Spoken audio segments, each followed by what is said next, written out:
एक मासूम सा सपना जब एक भयानक हकीकत में बदल जाए तो क्या होता है।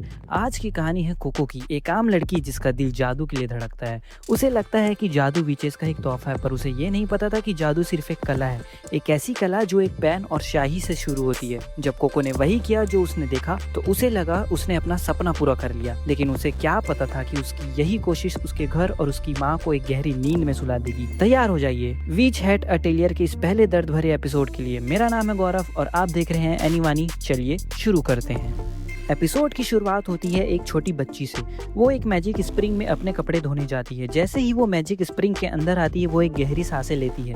कपड़े धोने के बाद जैसे ही वो मैजिक स्प्रिंग से बाहर आती है वो मैजिक स्प्रिंग चमकने लगता है। उसे देखकर वो बोलती है कि जब जब वो इस चमकती हुई चीज़ को देखती है तो उसे वो बहुत ही सुंदर लगती है और सोचती है कि जादू वाकई में लाजवाब है। दुनिया जादू से भरी हुई है, ऐसा चमत्कार जो जरूरी भी है और यूजफुल भी। लेकिन ये काम कैसे करता है ये अब तक नहीं पता चला। वो सोचती है कि जादू करने की ताकत सिर्फ विचेस के पास ही होती है और बाकी आम इंसान सिर्फ उसे देख महसूस कर सकते हैं। कोको अपने झोपड़े के ऊपर में बैठकर सोचती है कि हर कोई वीच नहीं बन सकता। काश कि वो भी एक वीच बनकर ही पैदा हुई होती। वो ये सोचकर उदास हो जाती है। वो अपने सुखाए हुए कपड़ों के पास जाकर बोलती है, मैं तुम्हें आदेश देती हूँ कि उड़ जाओ और जादुई कालीन बन जाओ।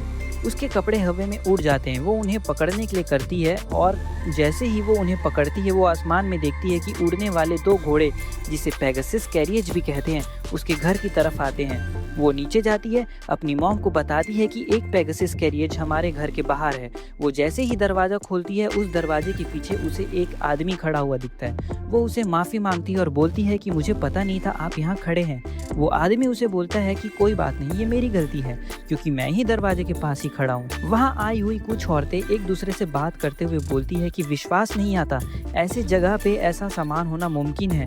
वो औरतें वहाँ के एम्ब्रॉयडरी कपड़ों की तारीफ करती है।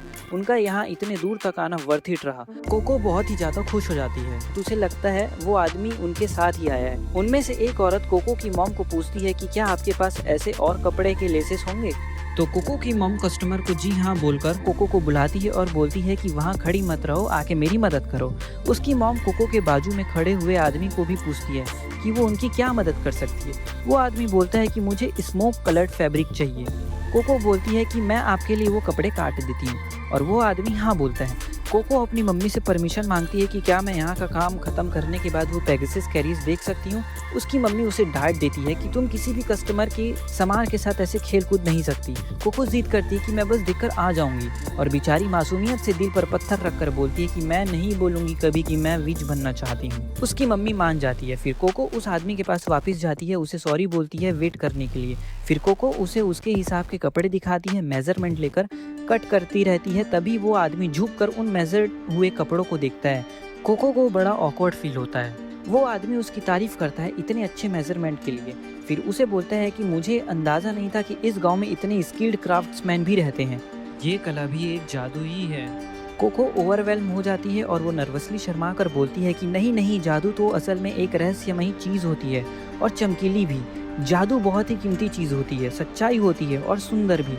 फिर वो कोको को बोलता है कि लगता है तुम्हें जादू पसंद है। वो उसे पूछता है कि तुम्हें जादू क्यों इतना पसंद है। कोको बताती है कि जब वो बचपन में एक फेस्टिवल पे महल में गई थी, वो वहाँ के एक जादूगरनी से मिलती है जो मास्क पहने रहती है। वो जादूगरनी उसे जादुई किताब लोगी क्या पूछती है। कोको उस औरत से पूछती है कि मैजिक क्या होता है। वो बताती है कि मैजिक एक चमत्कार है जो इस दुनिया को एक नई रोशनी देती है।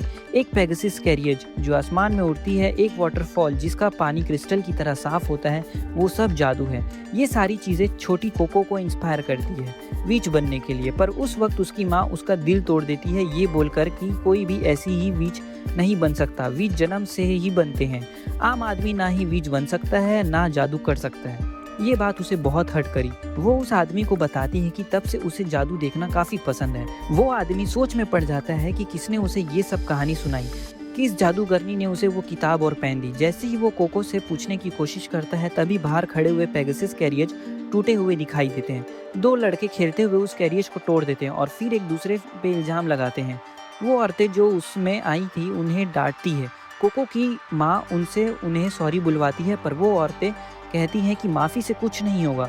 तभी वो रहस्यमयी आदमी उन्हें पूछता है कि क्या मैं इसे ठीक कर सकता हूँ। वो बताता है कि इसकी हालत देखकर लगता नहीं कि ये ज्यादा खराब हुई है। वो औरतें उससे पूछती है कि तुम कौन हो। तब वो आदमी अपना नाम बताता है, कीफ्रे, और वो एक जादूगर है। वो उन्हें बताता है कि उसे सिर्फ उस कैरियज के पहियों पे वही मंत्र वापस से फूकने हैं जो उस पे पहले से किए गए थे। वो औरतें उसे इसकी इजाजत दे देते हैं। कोको खुश होकर कीफ्रे को अपना वर्कशॉप यूज करने को बोलती है। कोको के अंदर फिर उम्मीद जागती है कि उसे अब असली में एक स्पेल वर्क देखने को मिलेगा, पर कोको अपने वर्कशॉप के बाहर ही उसका इंतजार करती, क्योंकि कीफ्रे उसे कहता है कि तुम बाहर नजर रखना ताकि कोई भी मुझे जादू करते हुए देख न सके, और उसे ऑर्डर देता है कि कुछ भी हो जाए किसी को भी अंदर आने मत देना। कोको बड़ी सैड होती है ये सब सोच करके कि वो जादू क्यों नहीं देख सकती। उसके दो दोस्त वो चालाकी से जादू देखने का कोशिश करते हैं, पर कोको उन्हें रोकती है। लेकिन सच तो ये है कि उससे खुद नहीं रुका जा रहा था जादू देखने से, तो वो उन लड़कों के साथ मिलकर ही जादू देखने का कोशिश करती। पर वो जैसे ही जादू देखने की कोशिश करती है खिड़की से, तो खिड़की बंद हुई दिखती है। कोको फिर नाराज हो जाती है, उसकी उम्मीद टूटने लगती है। तभी जोरों से हवा चलती है, कोको से रुका नहीं जाता। वो वर्कशॉप के अंदर जाती है और वहाँ की खिड़की से झांक कर देखने की कोशिश करती है। वो देखती है कीफ्रे उस कैरियज के पहियों पे ड्राइंग कर रहा होता है, कोई जादू टोना नहीं, सिर्फ ड्राइंग। ये देख कोको सोचती है कि मंत्र वो नहीं जिसे हम फूकते हैं, बल्कि वो होती है जिसे हम ड्रॉ करते हैं। कीफ्रे पेगासस कैरियज को ठीक कर देता है और वो औरतें वहां से चल देती है। कोको और उसकी मॉम उन्हें छोड़ने जाती, तब एक इमोशनल पॉइंट टर्न करता है। कोको की मम्मी उससे उसके पापा के बारे में बताती है कि उसके पापा बीमारी से मर गए और उन्हें अकेला छोड़ गए।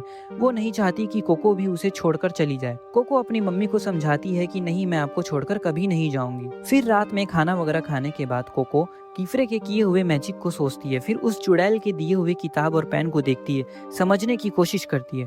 कोको उस पेन से ड्रॉ करने की कोशिश करती है। वो एक अजीब सा चीज ड्रॉ करती है, पर जैसा कीफ्रे ने किया था वैसा वो नहीं कर पाती। तभी जैसे उस पेन से बनाए हुए ड्राइंग में कोको के पेन से स्याही गिरती है, तो वो ड्राइंग कंप्लीट होती है। फिर एक जादू होता है, फटाकों वाली जादू। सच कहूँ तो मेरे को लगा था कि कुछ खतरनाक होगा, पर फटाके फूट गए। सीरियसली फटाके। कोको बहुत ज्यादा खुश हो जाती है, उसे लगता है कि जादू वो चीज है जिसको ड्रॉ करते हैं। कोको और ज्यादा ड्रॉ करती है। उसी रात जंगल में कीफ्रे सोने की कोशिश करता है, पर वो सो नहीं पाता क्योंकि कोको के बताए हुए उस पिक्चर बुक वाली बात उसे खाई जाती है। इस बीच कोको गलती से फायर वाला ड्राइंग बना के आग लगा लेती है।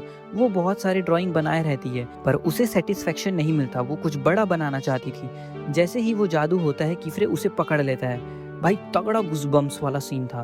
कीफ्रे उसे पकड़कर उसके घर से कहीं दूर ले जाता है और उसे चिल्लाकर पूछता है कि कहीं तुमने ही तो वो जादू नहीं बनाया। वो उसे पूछता है कि किस तरह का जादू बनाया तुमने।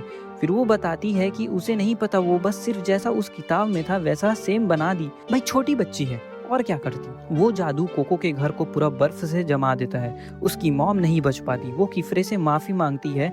उसे नहीं पता था कि वो क्या जादू था। कीफ्रे भी उसे कहता है कि हाँ, मुझे मालूम है कि इसमें तुम्हारी गलती नहीं है। उसे रहस्य रखा गया था ताकि कोई भी इसका गलत उपयोग ना कर सके। कीफ्रे कोको को विचेस के एक रूल के बारे में बताता है। एक ऐसी शाही और सेट ऑफ कास्टिंग सील्स, इतनी ही चीजों की जरूरत होती है जादू करने के लिए। ये एक सबसे बड़ा नियम होता है विचेस के लिए, और उसे कहता है कि अब तुम इन चीज़ों के बारे में जानती हो तो मुझे तुम्हारी यादें मिटानी पड़ेगी। वो कहती है कि अगर तुमने मेरी यादें मिटा दी तो कौन मेरी माँ को बचाएगा, तो प्लीज़ मेरी यादें मत मिटाओ। क्योंकि कोको को याद होता है कि उस बुक में क्या लिखा होता है। अगर उसकी यादें मिट जाती है तो साथ में वो ड्रॉ किए हुए मंत्र भी। ऐसे में वो अपनी माँ को कभी नहीं बचा पाएगी। कीफ्रे फिर मान जाता है क्योंकि उसे भी उस औरत का पता लगाना होता है जिसने कोको को ये पिक्चर बुक दी थी। कीफ्रे कोको को कहता है कि अब से तुम विच बनोगी, और यहीं पे हमारा एपिसोड खत्म होता है। घर बर्फ बन चुका है और माँ को बचाने का सिर्फ एक रास्ता है, कोको को अब विच बनना ही होगा। कीफ्रे ने उसे मौका तो दिया है, पर क्या वो उस मास्क वाली औरत का राज ढूंढ पाएगी। दोस्तों, तो कैसा लगा आपको ये पहला एपिसोड। अगले एपिसोड में हम कोको की ट्रेनिंग की जर्नी देखेंगे। तब तक के लिए वीडियो को लाइक, चैनल को सब्सक्राइब करना मत भूलना। मिलते हैं अगली वीडियो में।